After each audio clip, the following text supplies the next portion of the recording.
ବହିଟିର ନାମ ପୁଣ୍ୟତୋୟା।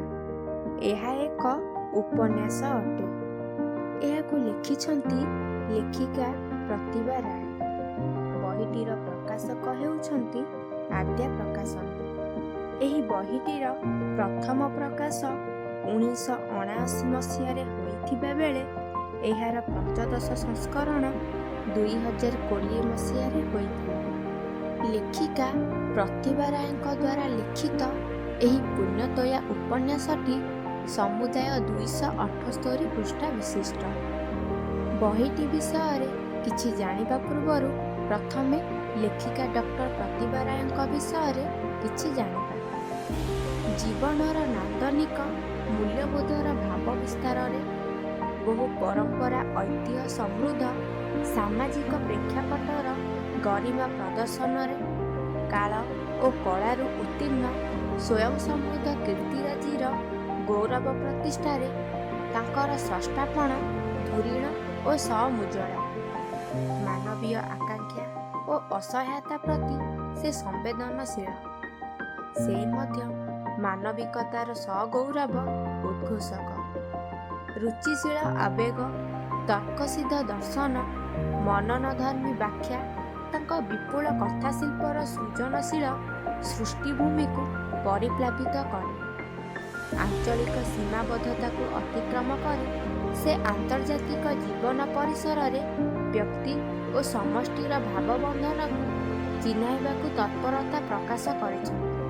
ପୁଣି ଆରଣ୍ୟକ ପ୍ରକୃତିରେ ସମୃଦ୍ଧ ଜନଜାତିର ଜୀବନ ପର୍ଯ୍ୟବେକ୍ଷଣରେ ତ କେବେ ଜୀବନ ଅରଣ୍ୟରେ ଆଦିମ ଆକାଂକ୍ଷାର ସୃଷ୍ଟି ସିଦ୍ଧାନ୍ତରେ ହୋଇଛନ୍ତି ନିମଗ୍ନ।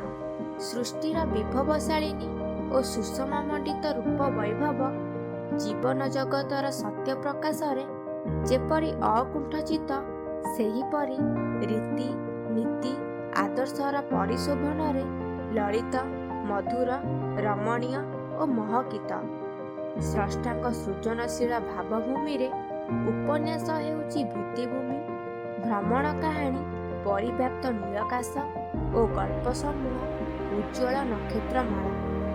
ସମକାଳୀନ ଭାରତୀୟ କଥା ସାହିତ୍ୟରେ ବହୁ ପ୍ରତିଷ୍ଠାର ଅଧିକାରିଣୀ ଯଶସ୍ୱିନୀ ପ୍ରତିଭା ରାୟଙ୍କ ଅନବଦ୍ୟ ସୃଷ୍ଟି ଭୂମିରୁ ଭୂମା ଯାଏଁ ଅପୂର୍ବ ମଣ୍ଡନୀରେ ମୂର୍ତ୍ତିମନ୍ତ। ଏହା ଥିଲା ଲେଖିକା ପ୍ରତିଭା ରାୟଙ୍କ ବିଷୟରେ କିଛି ଆଲୋଚନା। ଚାଲନ୍ତୁ ଏବେ ଏହି ପୁଣ୍ୟତୋୟା ଉପନ୍ୟାସ ବିଷୟରେ କିଛି ଆଲୋଚନା କରିବା। ମୁଁ ବର୍ଷା। ବର୍ଷା ହୁଏ ନଦୀ, ନଦୀ ଆଣେ ବନ୍ୟା, ବନ୍ୟା ମିଶେ ସାଗରରେ। ନିଜ ବୁକୁର ମଧୁରତାରେ ସାଗରକୁ ସେ ମଧୁର କରେ ନାହିଁ। ସାଗରର ଅବାଧ୍ୟ ଜୁଆରକୁ ହୃଦୟରେ ଭରି ବରଂ ସେ ନିଜେ ହୁଏ ଲବଣାକ୍ତ। ସାଗରର ଉଦାର ବୁକୁରେ ନିଜକୁ ହଜାଇ ଦେଇ ନଦୀ କେବେ ପ୍ରଶ୍ନ କରେ ନାହିଁ, ସାଗରର ପ୍ରେମ ଐକାନ୍ତିକ କି ନୁହେଁ। ସାଗର ବୁକୁରେ ଅନ୍ୟତମା ପ୍ରେମିକାମାନଙ୍କର ହିସାବ ସେ ମାଗେ ନାହିଁ, କାରଣ ସେ ନଦୀ ନାରୀ ପ୍ରେମିକା। ସାଗରର ଐକାନ୍ତିକ ପ୍ରେମ ବିଷୟରେ ପ୍ରଶ୍ନ କରିବାର ଅଧିକାର ତାର ନାହିଁ। ମାତ୍ର ନଦୀ ଜୀବନରେ ସାଗର ହିଁ ତ ଅନନ୍ୟ ପ୍ରେମିକ। ସେହି ସାଗର ସଙ୍ଗମ ପାଇଁ ନଦୀ କେତେ ସୁଦୂର ପଥ ଅତିକ୍ରମ କରି ଆସେ। କେବେ ବା ସେ ହୁଏ ଖରସ୍ରୋତ, କେବେ ତାର ଗତି ହୁଏ ଶିଥିଳ। ହେଲେ ସେ ତା ଲକ୍ଷ୍ୟପଥକୁ ହରାଇ ଦିଏ ନାହିଁ। ସାଗର ଆଖିର ନୀଳ ନୀଳ ସ୍ୱପ୍ନରେ ନାଚି ନାଚି ସେ କେବଳ ଆଗକୁ ବହିଯାଏ। କିନ୍ତୁ ମୁଁ ସେଦିନର ସେଇ ଗ୍ରାମ କିଶୋରୀ ମେଘମାଳା, ତାରୁଣ୍ୟର ବନ୍ୟାରେ ନଦୀ ପାଲଟି ବହି ଯାଇଥିଲି। ସାଗର ପଥରେ ସୃଷ୍ଟିର ଅଲଙ୍ଘ୍ୟ ନିୟମକୁ ମାନିନି। ଅଥଚ ମୁଁ ବନ୍ୟା ରଚିଲି ନାହିଁ, ପ୍ରତିକୂଳ ପଥରେ ଖରସ୍ରୋତ ପାଲଟିଲି ନାହିଁ। ସାଗର ବୁକୁରେ ନିଜକୁ ହଜାଇ ଦେଇ ମୁଁ ଅକସ୍ମାତ୍ ପାଲଟି ଗଲି ଏକ ପରିତ୍ୟକ୍ତ ହ୍ରଦ। ମୋ ହୃଦୟର ସମସ୍ତ ମଧୁରତାକୁ ସାଗର ବୁକୁରେ ମିଶାଇ ଦେଇ ମୁଁ ସାରା ଜୀବନ ପାଇଁ ସାଗରର ଲବଣାକ୍ତ ଜଳକୁ ହୃଦୟରେ ଭରି ଏକବାର ଅନାବଶ୍ୟକ ହୋଇଗଲି। ସେଇ ଲବଣାକ୍ତ ଯନ୍ତ୍ରଣାରେ ମୁଁ ସାରା ଜୀବନ ଜଳୁଛି। ସାଗର, ତମେ ମୋତେ ଦେଇଛ ରାଶି ରାଶି ଲବଣାକ୍ତ ଜ୍ୱାଳା। ସେଥିପାଇଁ ତମକୁ ମୁଁ ଦୋଷ ଦେଇନାହିଁ। ତମ ହୃଦୟର ଗଭୀରତା ଭିତରେ ଭରି ରହିଛି ଅସଂଖ୍ୟ ଅମୂଲ୍ୟ ମଣିମୁକ୍ତା। ଅଥଚ ମୁଁ କାହିଁକି ମଣିମୁକ୍ତା ବିମଣ୍ଡିତ ହେଲି ନାହିଁ? କାହିଁକି ମୁଁ ତମ ହୃଦୟର ବିଶାଳ ଗଭୀରତା ଭିତରେ ନିଜ ପାଇଁ ଏତେ ଟିକେ ସ୍ଥାନ ସଂରକ୍ଷିତ କରିପାରିଲି ନାହିଁ? ଦୁଃସହ ଆତ୍ମପୀଡ଼ନରେ ଜଳୁ ଜଳୁ ବେଳେ ବେଳେ ପଛକୁ ଫେରିଯିବାକୁ ମନେ ହୁଏ। ପଛକୁ ଫେରି ଚାହିଁଲେ ଅତୀତ କିନ୍ତୁ ଫେରି ଆସେ ନାହିଁ।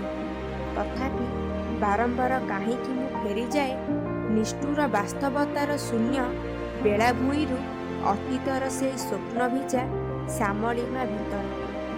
ବାସ୍ତବତାର ନିଷ୍ଠୁର ଆକ୍ରମଣର ସିଧାସଳଖ ମୁକାବିଲା ନ କରିପାରିଲେ ମଣିଷ ଏମିତି ଭିନ୍ନ ପଥ ବାଛି ନିଏ। ପଛକୁ ଫେରିଯାଇ ପୁଣି ଥରେ ସେଇ ପ୍ରଜାପତି ଧରା ବୟସର ନୀଳ ନୀଳ ସ୍ୱପ୍ନ ଭିତରେ ମୁଁ ସେଇଥିପାଇଁ ବାରମ୍ବାର ହଜିଯାଏ। ସେଇ ସ୍ୱପ୍ନ ଭିତରେ ମୁଁ ଦେଖେ ମୁଁ ବର୍ଷା ନୁହେଁ, ମୁଁ ମେଘମାଳା ମେଘୀ।